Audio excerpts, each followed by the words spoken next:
Merci Monsieur le maire. Pour les élus des groupes Europe Écologie Les Verts et Génération,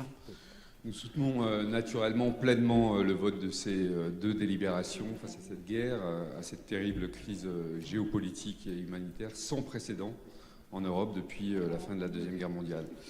Selon le HCR, et notre collègue Sylvaine Tardieu l'a rappelé, après 2 mois de conflit, ce sont plus de 4,6 millions d'Ukrainiennes et d'Ukrainiens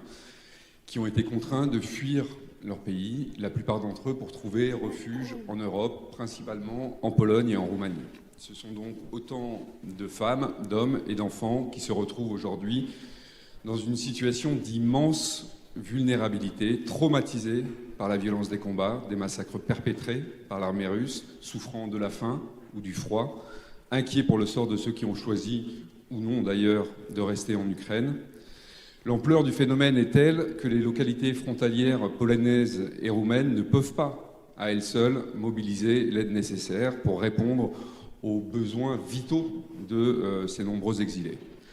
Donc, et dans la pleine continuité de la tradition humaniste et d'accueil, comme elle l'a manifesté ces dernières décennies pour les populations kurdes, syriennes ou afghanes, notre ville a le devoir de répondre à l'appel de solidarité entre collectivités locales européennes, pour que les communes limitrophes roumaines ou polonaises puissent disposer de moyens pour pouvoir accueillir dignement les populations réfugiées ukrainiennes. L'aide financière accordée par notre collectivité au Fonds d'action extérieure des collectivités territoriales et à l'UNICEF sera un soutien, même s'il demeure circonscrit, utile aux initiatives localement menées par les associations, par les ONG, par les pouvoirs publics, qui se mobilisent chaque jour pour assister dans ces villes limitrophes, autant que faire se peut naturellement, les personnes réfugiées dans leur ville. Et cette contribution de notre ville doit bien entendu être considérée comme complémentaire, et Sylviane l'a rappelé, au dispositif d'accueil des réfugiés à Clermont même, qui permettent par exemple aux enfants réfugiés de poursuivre leur scolarité dans les établissements de la ville ou de bénéficier d'un accès gratuit à la cantine, ou encore à plusieurs de ces familles de disposer gratuitement de logements de fonctions communaux qui sont aujourd'hui inoccupés.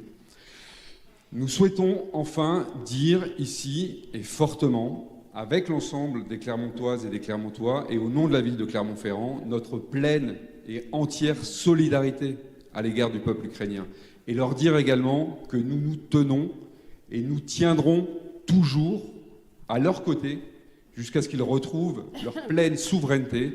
et jusqu'à ce qu'ils retrouvent également, et ce jour finira par advenir, jusqu'à ce qu'ils retrouvent également la liberté à laquelle chaque être humain a droit et à laquelle chaque être humain aspire.